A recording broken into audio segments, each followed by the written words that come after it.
Hi, ano ba to? Ang cringe naman. Okay, seryoso na nga.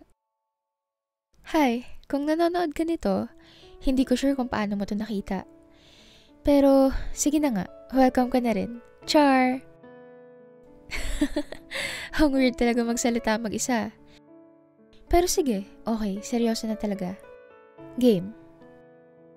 Hi ulit, ako nga pala si Zoe, 19, Mascom girly, UP student, student council, introvert na mukhang extrovert, and single by choice.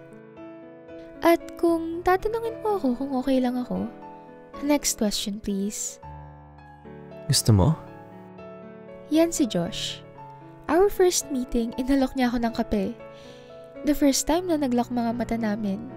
Pakiramdam ko, we understand each other.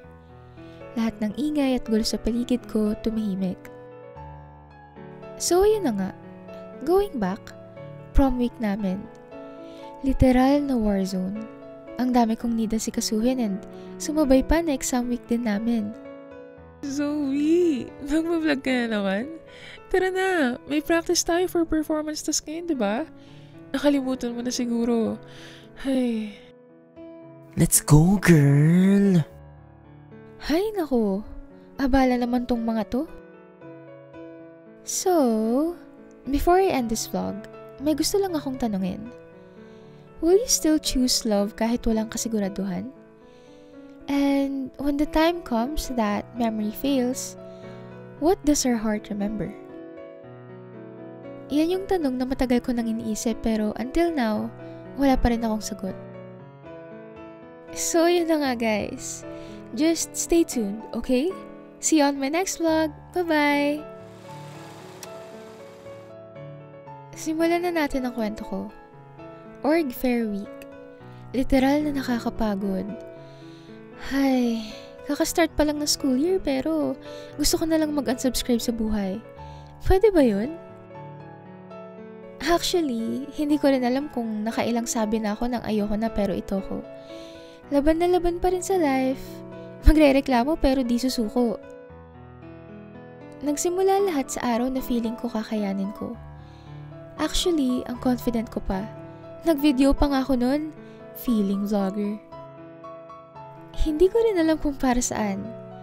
Pero probably to remember every moment. Habang nagva-vlog ako, biglang sumulpot si Bianca at Mikey. Zoe, nagpa-vlog ka na naman? Tara na, may practice tayo for presentation ngayon. Let's go, girl! Kala mo mga bodyguards? Ang kukulit. Pero sila yung sanity ko nun. Kahit toxic minsan. Okay na ba yan? Ay naku, kanina ka pa namin hinahanap eh. Diyos ko, muntik na kami tumawag ng pulis at ilista ka bilang missing person. Si OA. O siya, tara na. Saan ba location ng practice natin ngayon? Sa Sunken Garden. Tara. Ay, sana all sa project lang ni-stress. Ako, ini-stress ng math, ng org, tsaka ng ka-situationship kong si Ethan. Girl, si Ethan na naman. Ay, Diyos ko, kala ko ba naka-block na? I-block ko man sa socials hindi ko mablock sa utak eh. Char! Ay, bakla ka talaga. Colorblind ka ata. Sobrang gets ko pa dati. Pero ayoko rin ng ganyan. Kaya nga, I always told them, kung hindi ka pipiliin fully, huwag mo na rin piliin half-heartedly. Sabi nila, intense daw ako. Pati feelings, pati paningin. Intimidating, kumbaga. Well, totoo naman. Ako yung type na sobrang daming responsibility sa buhay. People pleaser ata ako eh. Hindi marunong tumanggi. Tanggap lang ng tanggap. Kaya kung may mali sa performance, ako ang sisisihin. Kaya di pwedeng magkamali. Nung nandun na kami sa Sunken, as usual, ako na naman ang nag-lead. I remember so well kung paano ako napaos nun sa kakasaway. Guys, line up na. Zoe, ikaw muna mag-lead para ma-run natin from the top. Copy. Everyone, position na please. Umaandar yung oras oh. Ayoko na magtagal. Gusto niyo bang gabihin sa daan? Lahat naman sila humindi. Buti naman kasi ayoko rin. Sungit ni Madam. Nung time na yon, kahit pagod ako, nakangiti pa rin ako. Kasi kahit chaotic, may sense of control. Yung feeling na ikaw ang rason bakit gumagana yung system. Nakaka-proud, pero draining din. Na parang hindi mo alam kung kailan ka mauubos. After practice, umupo kami sa tabi-tabi lang. Zoe, seryoso? Kailan ka huling nag-break? Break saan? Lo, tinanong mo pa talaga si ate girl, di nga nagba-breakfast yan. Gaga. Break. Pahinga. Duh. Ewan ko sa inyo. Hindi ko need mag-break at the moment. Sanay na ako eh. Mas okay akong pagod kaysa wala akong ginagawa. Love life. Wala na ba kayo ni Lance? Bugs, nagpasabog si ate. Next topic. Sabi ko nga. Grabe, may pinagdadaanan ata to si Besh. Hindi ako sinaktan, okay? As if na mga hayaan ko, no? Wala lang talagang oras para sa kalandian. Or maybe, takot lang din ako. Sa tingin nyo ba? Totoo naman, ayoko ng paasa. Ayoko ng hindi sure. Gusto ko yung lagi akong pipiliin. Consistent, kumbaga. Sino ba namang may ayaw sa ganun, di ba? Hi, I'm Josh, 20. Fine Arts, major in visual communication. Describe ko sarili ko? Siguro ako yung type na hindi mo agad mapapansin sa umpisa. Pero pag napansin mo na, hanap-hanapin. Corny mo pre. Apple? Coffee? 3-in-1 tsaka Milo na lang. And red cup. Nadali mo pre. Coffee shop naman tayo para malamig. Pass pre. Una na ako Tambay lang ako sa lagoon. Ewan ko, pero I really enjoy slow mornings. Kung tatanungin ako, ito definition ng comfort. View, Milo, 3-in-1 coffee, and red cup.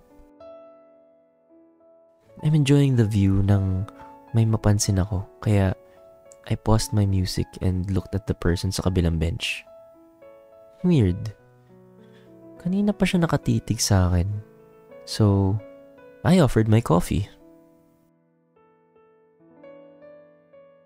Napakurap ako. May hawak-hawak pa siyang isa pang sachet. Nakatupi pa sa gilid. Gusto mo? Ha? Anong gusto ko? Ito. Kape. Hindi ko kasi ma-figure out kung alin tinitignan mo eh. Ako ba or yung kape ko? Ito. Matamis. Hindi sobrang tapang. Hindi rin sobrang bitter. Sakto lang. Kahit sobrang stress ng utak ko, natawa ako. Slight lang. Kasi hindi ko in-expect na may stranger na mag-aalok sa akin ng kape. And mind you, naka-red cup pa. Ang feeling mo? Pero, sige nga, alin sa inyong dalawa yung matamis at hindi sobrang tapang? Yung kape or ikaw? Depende sa'yo. Gusto mo i-try? Alin? Ikaw o yung kape? Seryoso nga. Gusto mo? No thanks. Hindi ako basta tumatanggap ng kape sa hindi ko kilala. Good. Hindi rin ako basta-basta nag-aalok. Sige na nga. May exception daw kapag sobrang init ng araw. Ganun? Yep. At pag mukhang kailangan ng break yung kausap mo. That got me. Wala akong nasagot. Wala rin akong masabi. So, umiling na lang ako. Tumango siya. Parang gets niya. Then, uminom siya ng sarili niyang timpla. Like, he really didn't expect me to accept it. Sakto lang naman to. May ibang kape masyadong matamis. Yung iba, hindi lang matapang, traumatizing pa.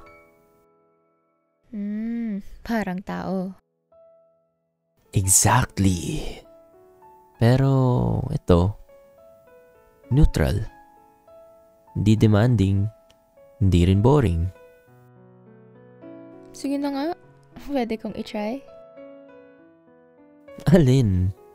Ako o yung kape? Gusto mo ba makita yung next part? Click mo lang yung join sa tabi ng subscribe.